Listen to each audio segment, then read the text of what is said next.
comarca de Sierras de la Ventana te esperan. Recuerdos para toda la vida. Para más información, ingresa al sitio web sierrasdelaventana.tour.ar. Región Ventaña, Argentina. Desde Buenos Aires hacia cada pueblo, provincia o ciudad, radiohashtag.com.ar, las 24 horas. Comunicate con nosotros a través de contacto@radiohashtag.com.ar.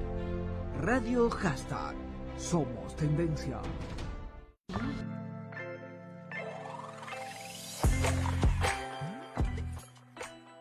Sean todas, todos y todes bienvenidos a una nueva edición de Algo de Arte, un podcast en el que vamos a charlar temas de historia del arte, biografía de artistas y entre otras cosas que vayan surgiendo.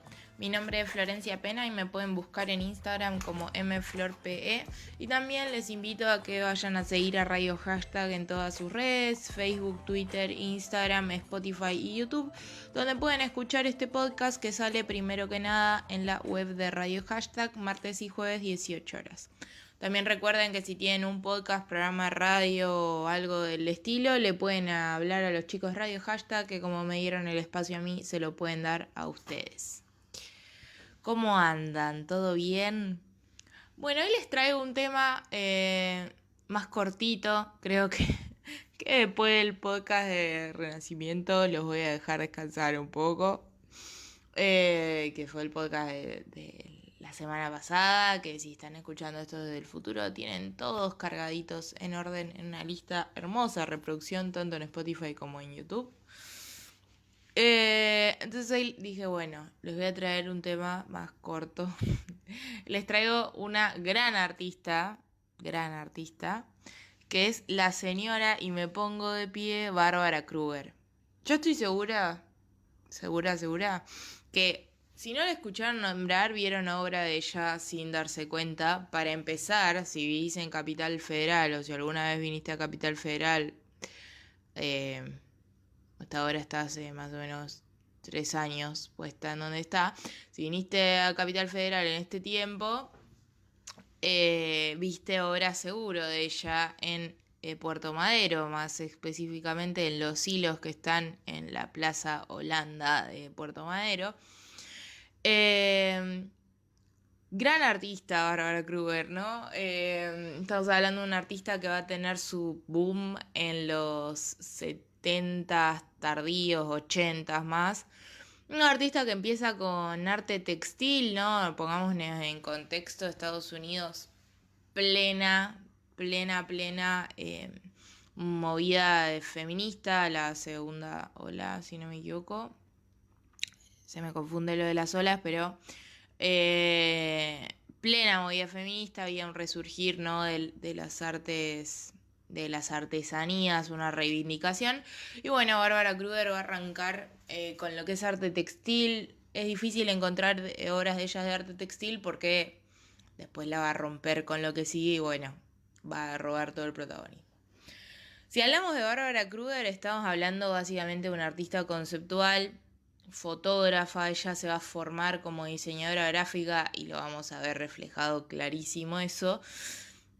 ¿Por qué? Porque gran parte de su trabajo consiste en fotografías en blanco y negro cubiertas de un pie de foto, ¿no? Una escritura de letras blancas sobre rojo, ¿no? A veces van a ser negras también sobre rojo, pero más o menos va a usar esta tricromía, ¿no? De blanco, negro y rojo. Con una tipografía futura, gruesa, oblicua, así se llama la letra que utiliza, y acá es donde yo digo que vamos a tener clarísimo lo de su formación como diseñadora gráfica, porque es una letra clara que se ve a cualquier distancia, que no se deforma, ¿no? Es una letra que no se deforma con la distancia, con la perspectiva, y va a tener como un impacto bastante importante, ¿no? También es como agarrar el método, ¿no? de los medios de comunicación, de los medios masivos, y combinarlo, ¿no? Con su formación de diseñadora o con su interés por la poesía. Pero hay una clara influencia. Yo no sé si influencia, a mí me gusta más decir que ella agarró las herramientas con las que estaba viendo que el mundo de la comunicación se estaba manejando y utilizarlas a su favor. Pero bueno, mucha gente dirá que es influencia. Va a trabajar e interpretar estos textos sobre documentos fotográficos ya existentes. Bueno, muchas veces tiene algunas series en las que las fotos las había sacado ella, pero la mayoría son ya existentes y van a ser textos agresivos que envuelven al espectador en la lucha de valores cotidianos. Una de las obras más conocidas de Barbara Kruger es Your body is your battleground, o sea, tu cuerpo es tu campo de batalla, ¿no? Son frases que hemos escuchado en marchas, ¿no? Ha quedado en el colectivo o first I shop, then exist, o sea, primero compro, después existo, una clara crítica al capitalismo. Y es una referencia al pienso, luego existo de Descartes. Va a hacer esto con muchas cosas, ¿no? Pero principalmente es una artista plenamente feminista y va a estar muy ligada a lo que van a ser las luchas feministas, ¿no? A los pedidos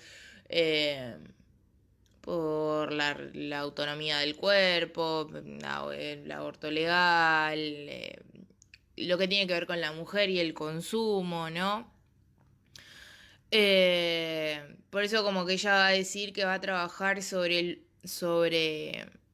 valores cotidianos que están predeterminados por el ambiente sociocultural, ¿no?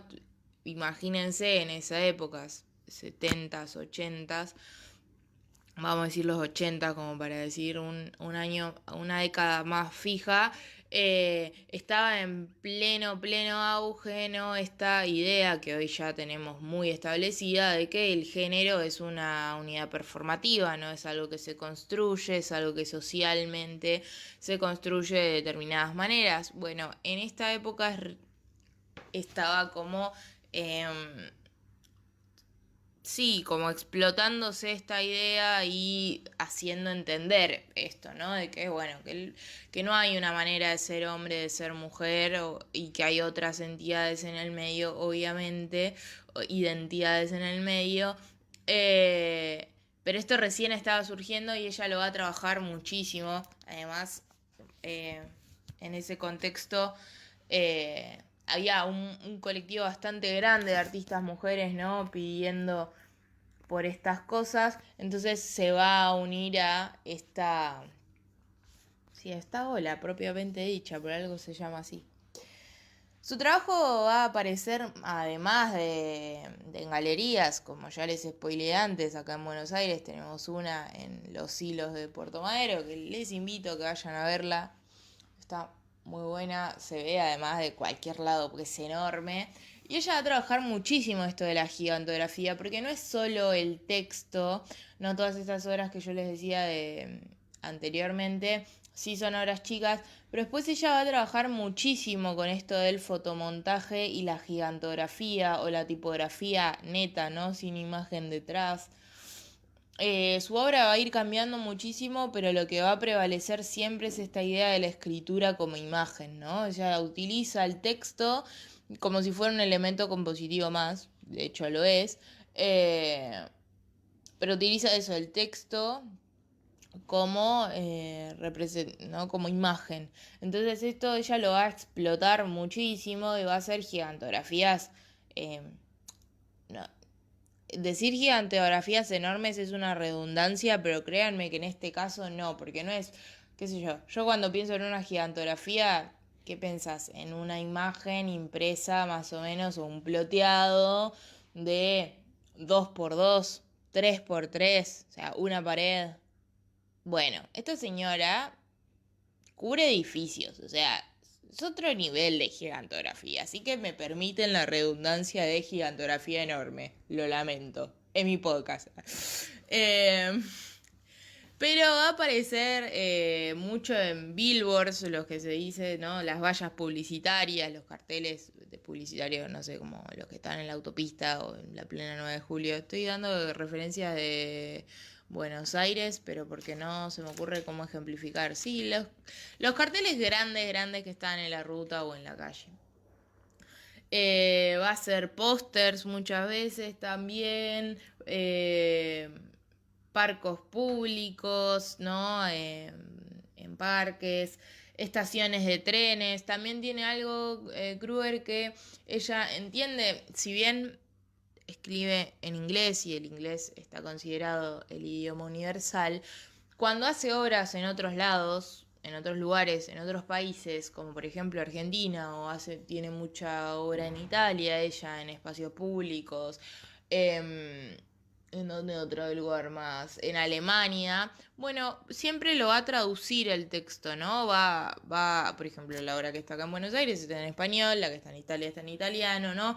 Ella va a entender que si bien el inglés puede ser que sea una herramienta que sea universal, metele, ponele, va a entender que como que el mensaje llegue y que tenga una recepción mucho más grande va a ser más importante que mantener el idioma original, y esto me parece un desarraigo con la obra, y comprender que la obra tiene propiedades intrínsecas, que es necesario que que es necesario que se vaya metamorfoseando, no sé, como cambiando a necesidad del público que va dirigido. Entonces esto no me parece un dato menor, que ella, si bien su obra es en inglés,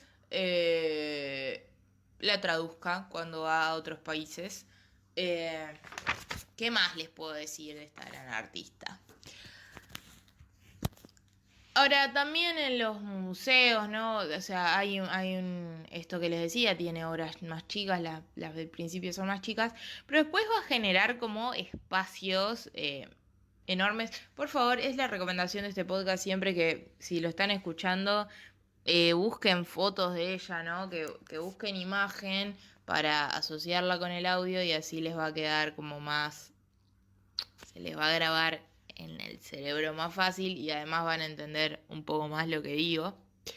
Si buscan obra de ella, lo primero que les va a salir van a ser todas estas series de que yo les estoy diciendo, que ella medio que trabaja como si fueran las portadas de las revistas, ¿no? Con este texto fragmentado, subrayado con el rojo, colocado en el centro de la imagen, el reborde, ¿no? Pero después ella va a tener unas series que va a utilizar estas imágenes, ¿no?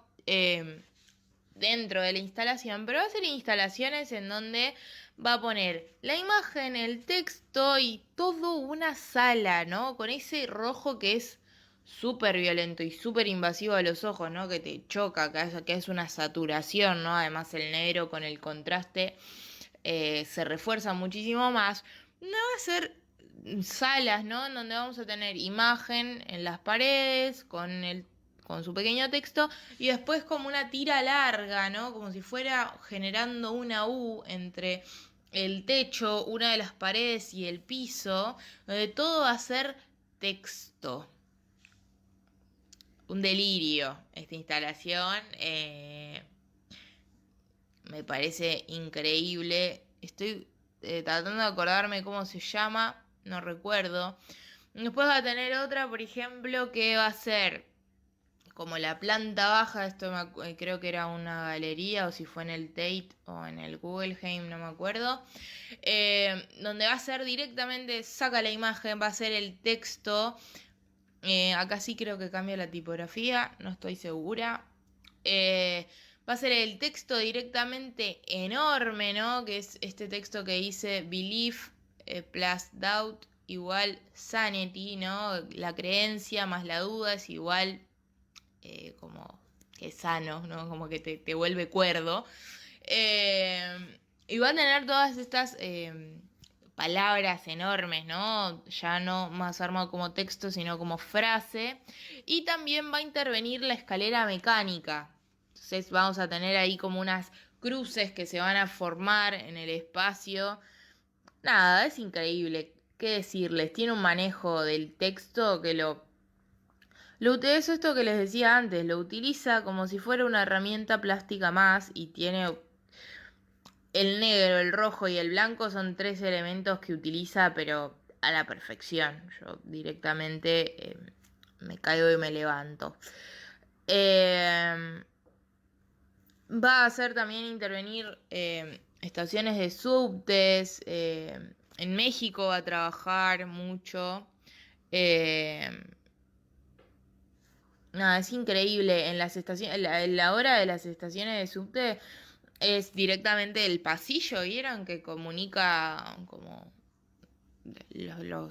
todo lo que es por abajo. El subte se me fue como, no, como estos pasillos. Bueno, va a intervenir techos y paredes. O sea, ustedes imagínense caminando por ahí, que es un espacio bastante reducido y con poca iluminación, con este texto escrito así como enorme. Nada, busquen obra de ella, se van a enamorar tanto como yo la amo realmente, o sea, es increíble el manejo que tiene esta mujer del texto y cómo se lo apropió, ¿no? Porque ya es sinónimo de, o sea, el texto, el blanco, el negro y el rojo, es sinónimo de ella, es como armar. Y además es una herramienta, a mí lo que me parece interesante, es una herramienta que explotó, no es que se quedó en una, bueno, funciona, listo. No, no, la investigó a fondo, ha cambiado los colores, ¿no? Generalmente, muchas de las veces que hace obras en espacio público para otros países, utiliza los colores, ¿no? Del país en el que está, ¿no? Además del idioma, utiliza los colores del país en el que está. Todo me parece interesante. Igual hay la obra en Italia, por ejemplo, está en blanco, negro y rojo, pero por ejemplo la obra que está acá en Argentina está en celeste y blanco, la obra que está en México está en verde y rojo, ¿no? Hay como una apropiación del espacio característica sí, del país, ¿no? Como una apropiación de los elementos nacionales para comunicar desde otro lugar que no sea tan extranjero. Eso me parece como que está buenísimo. ¿Qué más les voy a poder decir? Con esto del espacio, bueno, ella va a explorar mucho las relaciones entre el espacio y la violencia, ¿no? Romper el silencio a través de los mensajes que ocupan ritmos, ¿no? Esto de que les decía de que utiliza un tono para hablar, no es lo mismo una frase, un texto que usar este sistema de ecuación. Y como que va a decir ella que estos ritmos son como subterráneos que ya organizan ese espacio, ¿no? Como hay algo más profundo que ya mantiene un ritmo propio y que ya está organizando el espacio, te des cuenta o no te des cuenta. No solo hablando ahí de su obra, sino también hablando de esto de que les decía, hablábamos antes, por ejemplo, de la performatividad de género, de la construcción del género. Va a romper espacios con fuerza, ¿no? Esto de llenarlo de texto o estos ploteados enormes. Para plantear preguntas sobre aquello que nunca se discute, ¿no? Y consigue utilizar el espacio, cambiarlo y al mensaje le reintroduce la pluralidad dentro del espacio social, ¿no? Esto de pensarse como comunidad, pensarse como sociedad y también acá como otra vuelta de tuerca a esto es que, por ejemplo, en el inglés hay pronombres que no tienen género, como el we, they, them, ¿no? Como que en traducción sería nosotros, ellos, que bueno, ahora podemos usar el nosotres, ellos, pero... y ella va a utilizar muchísimo estos pronombres. Y a mí no me parece que sea casual. Además de que sea esto como más de generalizar y de incluir a como de pensarse como comunidad. Me parece que no es random que si estamos hablando justamente de la época en la que se definía que el género era performativo, que ella esté utilizando estos pronombres para hablar, no me parece casualidad. ¿Qué más les puedo decir? Construye un modo de mirar que acosa la presencia del placer y el escape de las decepciones del deseo. El ejemplo de la obra del cuerpo me parece el más claro. Y va en contra de prototipos y determinadas representaciones para acoger a un público femenino dentro del mundo patriarcal. Y cabe destacar del mundo del arte que no es patriarcal, es patriarcalísimo. Pero es esto que les decía antes de que es una gran artista feminista, concebida desde el feminismo, ¿no? Como ya pensada ella como feminista. Nada, me parece una gran artista. Les invito a que la conozcan si no la conocen. A mí me parece delirante su obra, me parece delirante cómo hace tan propia una herramienta que podemos decir que es una herramienta simple, pero la explota. Después también tiene obras, por ejemplo, usando el texto con neón, ¿no? Con luces. Tiene obra, bueno, esto de que les decía de ya directamente solo el texto. Va a utilizar esto como lo que les decía antes de la arquitectura, ¿no? De las escaleras mecánicas, va a generar como esas líneas diagonales, los rebordes, ¿no? Va a utilizar muchísimo esta idea como del igual, la cruz, como todos símbolos simples que comunican muchísimo. No sé qué más les puedo decir, es una gran artista, tienen que buscarla, conocerla. Si viven en Capital Federal les invito a que vayan a ver la obra de Los Hilos. La pueden googlear siempre, ¿no? Pero el tema de las obras así tan enormes, cuando las buscas en imagen, es que no es el mismo impacto, ¿no? Sensorialmente, que una obra te haga retroceder, o que una obra, tipo, no. Porque si estás abajo de los hilos no podés leer lo que dice, ¿no? Tenés que tomar cierta distancia. No es lo mismo estar a distancia de una obra que estar ahí y que te invada, que te coma. Entonces la imagen no es lo mismo. Si están en Capital Federal, yo les recomiendo ampliamente que vayan a verla en vivo y que experimenten qué les pasa, además de que con lo que dice, ¿no? Pero qué les pasa con el cuerpo con ese tamaño, ¿no? Como es importante como la respuesta sensorial del cuerpo cuando son obras así tan grandes. Les invito a que sean conscientes que qué les pasa, de anotar qué les pasa por el cuerpo, no anotar de lápiz y papel, pero sí de registrar qué les pasa por el cuerpo cuando están enfrente de una obra de esos tamaños. Como que se te altera un poco tu contexto y es espectacular. Nada, lo recomiendo siempre. Conózcanla, espero que si no la conocían, que la hayan conocido por este podcast, sería como un placer. Mándenme cuando escuchan este podcast, me encanta cuando recibo fotos de que lo están escuchando, eso me incentiva muchísimo para seguir haciéndolo. Si les gusta, si no les gusta, qué temas quieren que charlemos. Les debo varios ya, pero ya me voy a poner al día. Generalmente martes y jueves cuando sale este podcast dejo ahí una cajita en mis historias para que ahí me pongan lo que quieran, me comenten, y si no también tienen, si escuchan esto por Facebook o por YouTube, pueden dejar en los comentarios ahí lo que quieran. Gracias por acompañarme hasta acá y nos encontramos en la próxima.